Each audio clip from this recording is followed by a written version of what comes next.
देखो मलिक साहब, आप ये मुद्दा कई बार बहुत अच्छी तरह से उठाए भी है। जब यशपाल सिंह जी थे हरियाणा में, बहुत बच्चे हमारे इसमें मरे भी थे, लेकिन वो किसी कारण से मतलब जो है वो छिन भिन हो गया और उस वो आरक्षण का मुद्दा फिर दब गया।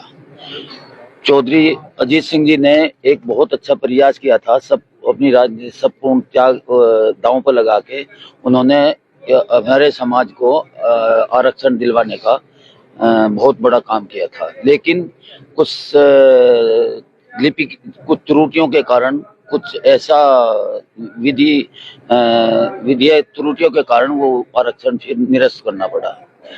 उसी मुद्दे को हम जब चुनाव आए थे उस दौरान हम प्रधानमंत्री जी ने नरेंद्र मोदी जी ने, माननीय नरेंद्र मोदी जी ने और अमित शाह जी ने हमारे बिरादरी जाट समाज को एक बहुत बड़ा आश्वासन दिया था कि हम इसमें जो कमियां हैं आपके आरक्षण में उसको हम दूर करके और एक हम इस आरक्षण को फिर पुनः बहाल कराने का काम करेंगे।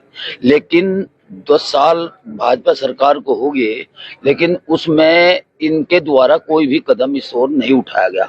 इन्हीं सब बातों को देखते हुए जनपद जाट महासभा एक इस मुद्दे को एक बड़ी जनसभा जो सिसोली में की जा रही है, इसी मुद्दे को उठाकर की जा रही है। और मुझे उम्मीद है और पूरी आशा है कि क्षेत्र के लोग जाट आरक्षण के मुद्दे को बड़ी ही उससे देख रहे हैं और समाज के लोग बहुत ही इसको बड़े स्तर पर ले जाना चाह रहे हैं कि ये हम आरक्षण अब की बार लेकर रहेंगे। जी 2014 से लेकर अब तक जितने चुनाव लोकसभा चुनाव होते हैं जी, उससे पहले एक मीटिंग होती है जो अमित शाह जी लेते हैं जाट समाज के। जी जी जी जी सारे वादे होते हैं लेकिन उसमें पूरा कुछ नहीं होता। नहीं, वही चीज हम याद दिलाना चाह रहे हैं। यही चीज हम याद दिलाना चाह रहे हैं, सरकार में सम्मिलित है, आपने कुछ नहीं किया है। आप इस ओर बिल्कुल, उन्होंने उस ओर ध्यान ही नहीं, सरकार का ध्यान है।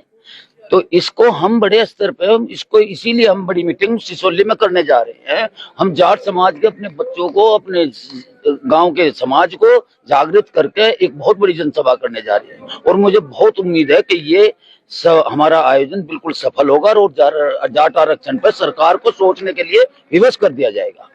धन्यवाद।